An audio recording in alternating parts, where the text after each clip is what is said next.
If I were to ask you what your favorite position in football is, what would you say? Running back, wide receiver, quarterback? Me?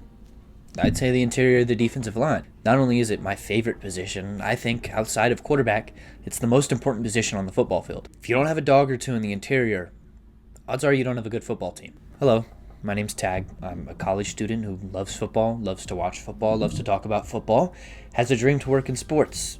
This is me trying to achieve it. If you recognize me from TikTok or Twitter, or maybe you came from my TikTok or Twitter, just know I love you, and if you're new here, welcome, and I hope you enjoyed the videos enough to stay. Let's get into why I think they do more for dictating wins and losses than any other position on the football field.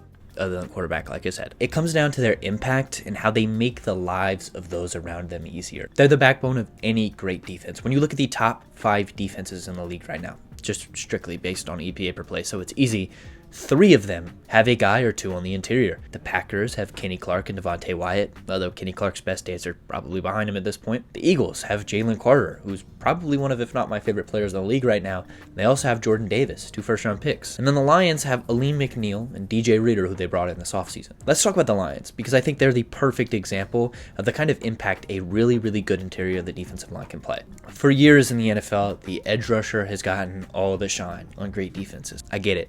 They do the sexy stuff. They get the sacks. They get the majority of the pressures. They force the fumbles. And they are important. I'm not saying they're not. They certainly are, so please don't take it that way. But they don't elevate a unit quite like the interior of the defensive line does. The Lions lost Aiden Hutchinson 6 weeks into the season, a devastating loss for a team that's been riddled with injuries all season. It's honestly ridiculous. The guy I mentioned earlier, Aleem McNeil, went on IR like 3 weeks ago. However, since that Aiden Hutchinson injury, the Lions went from first in EPA per play down to 4th. Now, obviously, defensive EPA per play isn't the end-all be-all of defensive statistics. In fact, I think it's more useful when evaluating offenses as a whole. A lot of people you'll see use it for quarterbacks specifically. I think it's fine. I think it's more useful for offenses. Weird tangent, but regardless, the Lions are giving up the 4th lowest points per game and the 3rd lowest rushing yards per game, in large part due to the beef that they've built up with DJ Reader and Aleem McNeil. Well, how? Well, Aleem McNeil and DJ Reader do a really, really good job of making the lives of those around them, edge rushers, linebackers, even slot corners, really, really easy. Aleem McNeil specifically does this really well in the passing game. He's a really great pass rusher. That's what he's made his money so far in the NFL on. When you look at their sack numbers, talking about Aleem McNeil and DJ Reader, you wouldn't think they were that good at rushing the passer. However, when you turn on a Lions game, you can tell the kind of impact that they're playing on a down-to-down basis. Because they're so explosive rushing the passer, you cannot leave them one-on-one on an island with even some of the best interior offensive linemen in the game. Odds are they're going to lose, and they're going to cause havoc. Even when they're not the ones making the play. Like on this one, Aleem McNeil is drawing the double team, and they're forcing a really good matchup for both of their edge rushers, leaving Muhammad one-on-one against a right tackle. He ends up cleaning up the sack. It doesn't go on the stat sheet for either Reader or Aleem McNeil, but they made an impact. If you ask a lot of quarterbacks, they'll tell you, by far the most uncomfortable place to get rushed from is the interior. It really puts opposing quarterbacks in a pickle. By forcing this pressure up the interior with Dexter Lawrence, it allows the 2 edge rushers to trap him in the pocket and gives Joe Burrow nowhere to go, leaving Dexter Lawrence the opportunity to clean up the sack. But their biggest impact, by far, is in the run game. Bill Belichick famously started off his defensive meetings by asking his defensive coordinator, "What's your plan to stop the run?" Well, when you have a guy like Jalen Carter, maybe you pair him with another first-round pick, Jordan Davis. They've gotten really good production out of Milton Williams, that being the Eagles. It makes it really easy. Again, they don't have to always be making the play. Here the Commanders are going to try to run a counter run, and this right tackle's job is to take Jalen Carter, chip him, and rise to the second level. But by buckling his knees, he gets the right tackle to really commit, leaving Nakobe Dean wide open to make the tackle. Sometimes all it takes is resetting the line of scrimmage, like Jordan Davis and Jalen Carter do on this play.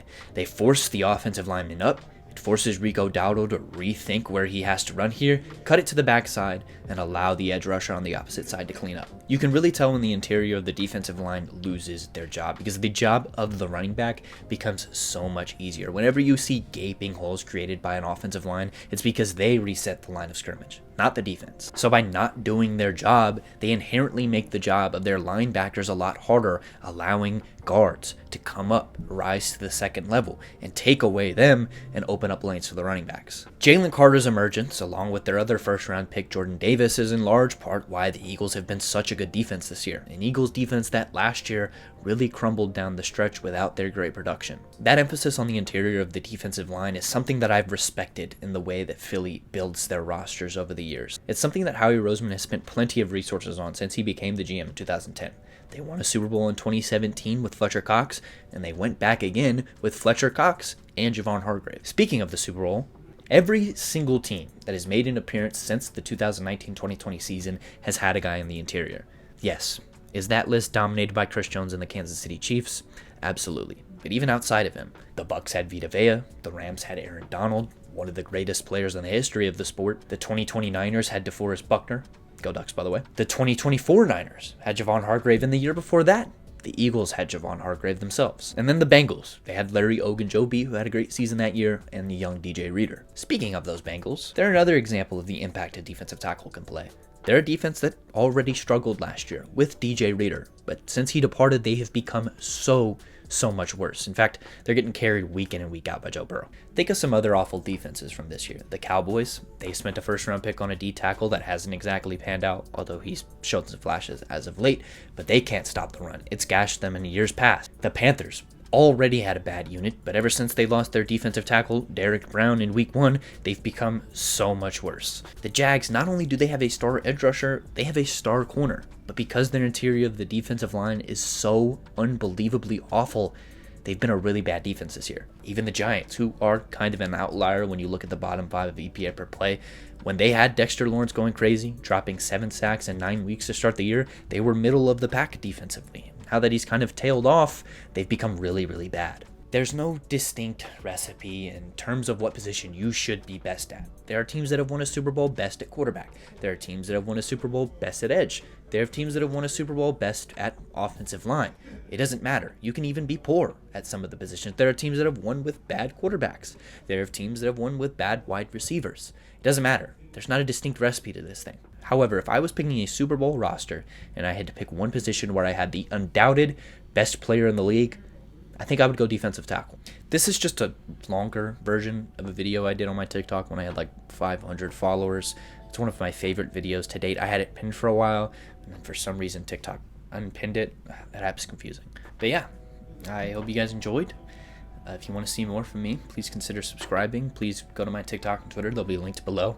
You'll see all sorts of fun football content on there. And yeah, you stuck through it this long. Thank you for watching. I appreciate you so much. Love you. Peace.